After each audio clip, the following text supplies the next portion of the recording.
नमस्ते छात्रों, आज हम अगला पाठ सीखने वाले हैं। हमारे पाठ का नाम है संघर्ष के कारण मैं तनुक मिजाज हो गया। इस पाठ की लेखिका है विनीता पांडेय। यह पाठ एक भेंट वार्ता के स्वरूप में दी गई है।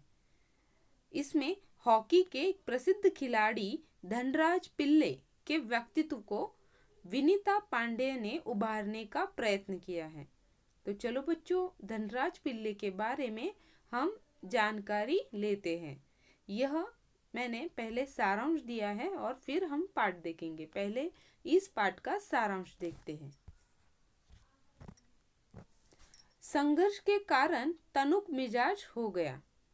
धनराज हॉकी के सुप्रसिद्ध खिलाड़ी धनराज पिल्ले के 35 वर्ष के हो जाने पर विनीता पांडेय द्वारा लिया गया एक साक्षात्कार है। बच्चों, साक्षात्कार इसका मतलब है इंटरव्यू, और इंटरव्यू के द्वारा जो जो प्रश्न उन्हें पूछे गए हैं यही हमें पाठ में दिए गए हैं। धनराज पिल्ले का बचपन अनेक कठिनाइयों से भरा हुआ था। उनका परिवार बहुत गरीब था। इनके दोनों भाई हॉकी खेलते थे। धनराज भी हॉकी खेलना चाहता था, परंतु उसके पास हॉकी स्टिक खरीदने के पैसे नहीं थे। इसमें धनराज पिल्ले के बचपन से लेकर अब तक की प्रमुख घटनाओं का वर्णन किया है। देखिए बच्चों, हमारे पाठ में बचपन से लेकर उनके जो जब बड़े हो गए और उनके जीवन में जो जो कठिनाइयाँ आई थी और उन्होंने हॉकी खेलना कैसे शुरुआत की, ये सारी बातें इस पाठ में दी गई, यानी घटनाओं का वर्णन किया गया है। धनराज पिल्ले का बचपन खिड़की पुणे की तंग गलियों में व्यतीत यानी वहाँ पे बीता हुआ था, और अब वे मुंबई के हिरंदाजी पवई कॉम्प्लेक्स में महाराष्ट्र सरकार द्वारा दिए गए फ्लैट में रहते हैं। वह अपने साथियों की स्टिक उधार मांग कर खेलता था। देखिए बच्चों, कभी कभी हम भी देखते हैं हमारे आसपास के बच्चों के पास खेलने के लिए कुछ नहीं होता है, लेकिन उसकी खेलने की इच्छा जरूर होती है। तो वैसे ही वो क्या करते हैं, अपने मित्रों का कुछ साहित्य लेकर वो खेलते हैं। उसी तरह धनराज पिल्ले भी अपने साथियों की स्टिक उधार मांगकर वो खेलते थे।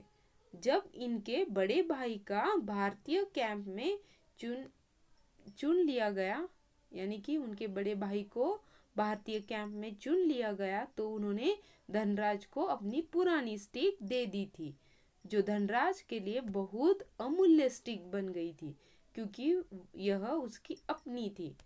आपने पहले भी देखा है कि धनराज पिल्ले के पास स्टिक नहीं थी, वो अपने मित्रों के पास से उधार मांगते थे और खेलते थे। लेकिन जब उसके बड़े भाई का कैंप में सिलेक्शन हुआ, चुन लिया गया, तब धनराज को अपनी पुरानी स्टिक उसके भाई ने दे दी थी, और वो स्टिक उनके लिए बहुत अमूल्य स्टिक थी, क्योंकि वह अपनी थी, खुद की थी। धनराज जब 16 वर्ष के दुबले पतले छोटे बच्चे जैसे चेहरे वाले दिखाई देते थे, तो इन्हें सन 1985 में मणिपुर में खेले जाने वाली जूनियर राष्ट्रीय हॉकी खेलने का अवसर मिला था। देखिए, फिर से देखिए, धनराज जब 16 वर्ष के दुबले पतले छोटे बच्चे जैसे चेहरे वाली दिखाई देते थे, तो इन्हें सन 1985 में कहाँ पे, मणिपुर में खेले जाने वाली जूनियर राष्ट्रीय हॉकी खेलने का एक अवसर मिला था। सन 1986 में इन्हें सीनियर टीम में चुन लिया गया। देखिए, ये ध्यान में रखो, 1986 में इन्हें सीनियर टीम में चुन लिया गया था और ये मुंबई आ गए थे। इसी वर्ष इन्होंने और उनके बड़े भाई ने मुंबई लोग में बेहतरीन खेलकर धूम मचा दी। 1988 में ओलंपिक के लिए चुने जाने की आशा थी, परंतु 57 खिलाड़ियों की सूची में भी उनका नाम नहीं था। 1989 में उन्हें ऑलविन एशिया कप के लिए चुन लिया गया और तब से लगातार प्रगति पथ पर अग्रसर रहे।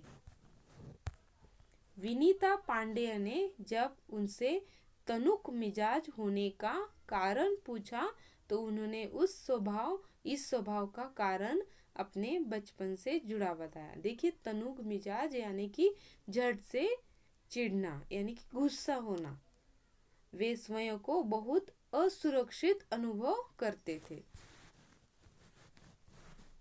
उनकी माँ को उनके पालन पोषण के लिए बहुत मेहनत करनी पड़ती थी। वे स्वयं को बहुत स्पष्टवादी मानते थे। स्पष्टवादी यानी कि जो भी सच है वो सामने बोल कर डालना। वे अपना गुस्सा रोक नहीं सकते थे। आप भी देखते होगे कि हमारे भी आसपास कुछ लोग होते, मित्र होते, जिन्हें झट से गुस्सा आता है। अन्य लोग उन्हें उकसाते थे। उकसाना यानी कि चिढ़ने के लिए उत्सुक करना। उन्हें जिंदगी में छोटी छोटी चीज़ों के लिए संघर्ष करना पड़ा था। जो भी चीज़ चाहिए थी उन्हें बहुत संघर्ष करके मिलती थी, बहुत मेहनत करके मिलती थी, इसलिए वे चिड़चिड़े हो गए। धनराज पढ़ाई में एकदम फिसड़ी थे। देखिए, वे 10वीं तक ही पढ़ पाए।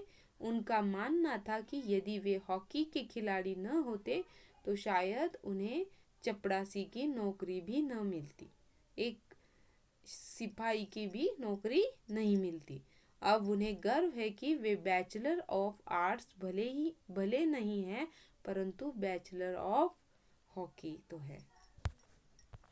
अपनी शादी के लिए वे स्वयं को मास्टर ऑफ हॉकी कहते थे। देखिए, अपनी शादी के लिए स्वयं को मास्टर ऑफ हॉकी कहते हैं।